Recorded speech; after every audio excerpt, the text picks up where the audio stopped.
Well, all right, people. I just want to talk a little bit about WrestleMania 39. Just went through the card and want to give you my thoughts on it.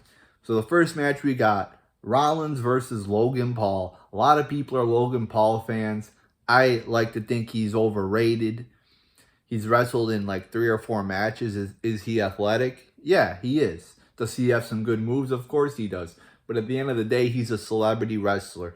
And in my opinion, it really downgrades the legitimacy of professional wrestling when you catapult a guy who's never wrestled before. I mean, this is supposed to be believable, right? So you got a celebrity that's never wrestled before, and he's in like a main event spot almost. He's fighting Roman Reigns and shit like that. Versus you got people that have been in the indies and shit for 10, 20 years and they're nowhere to be found. So it's like, why can you take a celebrity like Logan Paul, put him right in the main event, but you can't do that with NXT people. You can't do that with, the younger talent. Then you got Roman Reigns versus Cody Rhodes. Cody Rhodes is another person that I think is overhyped. I don't think he's bad per se, but I think what happened at Hell in the Cell, and that was no doubt about it, a really cool moment with him getting hurt and wrestling with the torn pec. It was a very nice visual and a cool match and a cool moment, no doubt about it. But that does not mean he should right away be catapulted into the main event of WrestleMania. I mean, we got to have higher standards for ourselves, people. Do I have a problem with him eventually making his way to the main event? Of course not. But it cannot be this. We got to have higher standards. And that takes me to another point. You had Sami Zayn, who they've been working on, building up, making into a big star for almost, a year now with the whole Bloodline gimmick, which has been a really tremendous gimmick. I mean, it's been a really good storyline. It's been very well done, very well produced. Definitely been a diamond in the shit for WWE. You know, we're used to getting shitty storylines, but somehow they pulled this out of their fucking asses and just gave us great television with this one storyline. So you got to give them credit where credit's due. And just like they built Sami Zayn up to be in the main event, and you figure his time would come at WrestleMania to be in the spotlight, to either get the title or to at least get on his way to get the title at a later date, maybe at SummerSlam or whatever the fuck. But no, Sami Zayn does not even have a match yet on the card. I mean, but they give it to Cody Rhodes. Again, I don't have a problem with them taking 6 months or a year to build up Cody Rhodes, to put him in the main event, to eventually get a world title. But we got to have higher standards for ourselves, people. Just because he tore his pec does not make him main event material right off the bat. I mean, he just came back to the company, and they should really build him up before they insert him into the #1 position in the company, in my opinion. Then we got 2 Divas matches, which who the fuck cares about anymore? Does anybody watch WWE for the Divas? I hope not. Charlotte Flair versus Rhea, or whatever the fuck her name is, Ripley. And then Bianca Belair versus Asuka. Don't even need to talk about this. I mean, who the fuck cares? Then we got Brock Lesnar versus Omos. I mean, Omos is a big, gumpy loser, in my opinion. I mean, this guy has no athleticism. The only thing to him is he's tall. It's probably a Vince McMahon idea, creation, this Omos guy. I think he's a waste of space. I think he should be released. And they could really do more with Brock Lesnar. I mean, I'm not looking forward to this at all. I watched Omos wrestle a couple times, and again, he just seems not athletic. I mean, you look at other big guys like the Big Show, Mark Henry. At least they were athletic. They weren't gumpy. They didn't look like they were all discombobulated and shit. This is like a black Great Khali, basically. So not looking forward to this match at all, honestly. They could have done more with Lesnar here as opposed to put him into a match with a 7-foot loser. Then we got Sheamus, Gunther, and Drew McIntyre for the IC title. Who the fuck cares about this match? We had John Cena come back. The one thing I like to point out is how hypocritical the IWC is to John Cena. 5 or 10 years ago, they fucking hated his guts. Now everybody is jerking off to him, acting like he's the second coming of Christ. And my opinion has not really changed. I always said back 5, 10 years ago when I was ranting hard on this company that, Cena was just put in the wrong position. He had talent. He could wrestle. He had promo ability when he wasn't acting like an 8-year-old. But now you got all these IWC idiots that now love him and think he's number one. But 5 years ago they were booing him. It's only when he left the company that they started, loving him for whatever reason. Even though nothing really changed. My opinion on John Cena has not changed, though. I will say. Kind of a match I seem just thrown together at the last minute here.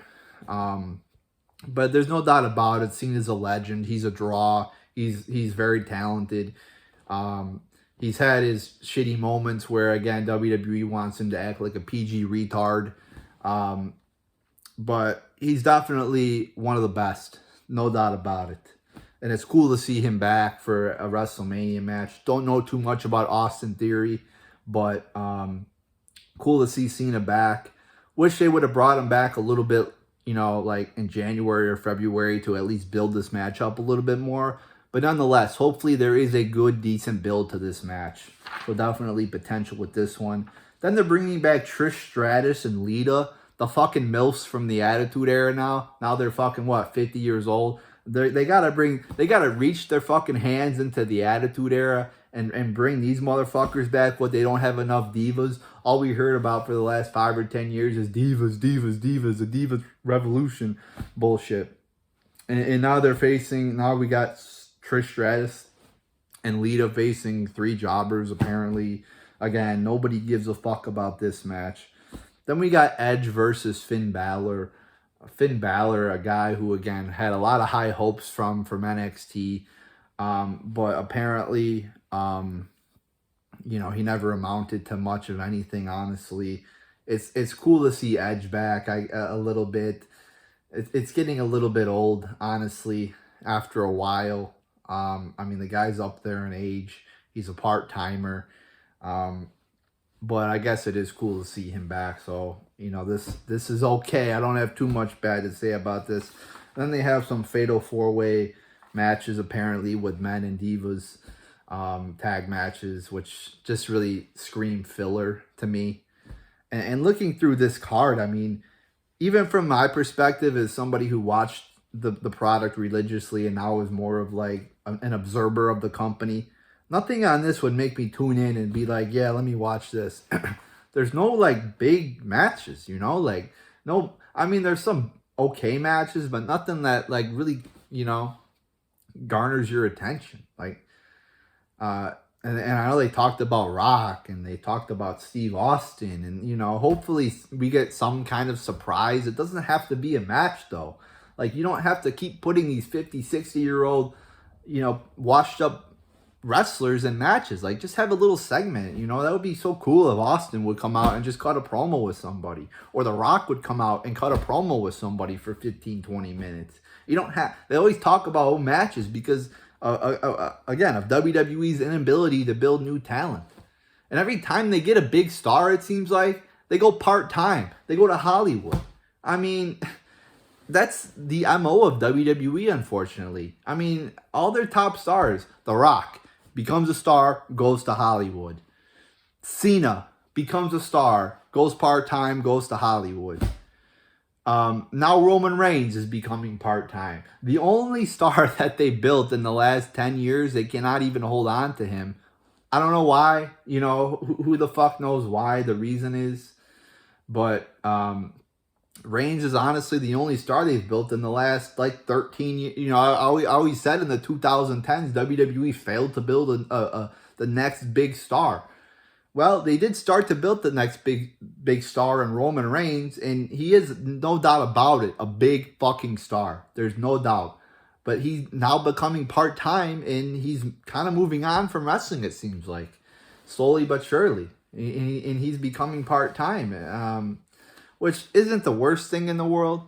There is some kind of draw to somebody when they don't wrestle every week, and it makes it seem special. But at the same time, you do expect your world champion to be present every week almost. Pretty much every week. So there's my thoughts on WrestleMania. It seems like not a great card. Just looking at it from a layman's perspective, it doesn't make me want to tune in and watch all these boring ass, matches with a bunch of mid carders. There's a couple matches that might catch your attention, but um, I really thought they should have done more with Sami Zayn. It seems like they broke him off from the Bloodline at Elimination Chamber and then didn't really have any real plans for him. So we'll see what happens. Hopefully there's a couple surprises. Hopefully we get a couple returns, of The Rock or Steve Austin or somebody of that caliber to kind of make it a little bit more interesting. So we'll see what happens here, people. But let me know what you think about how WrestleMania 39 is shaping out to be. So there you go, people. There's my thoughts on that.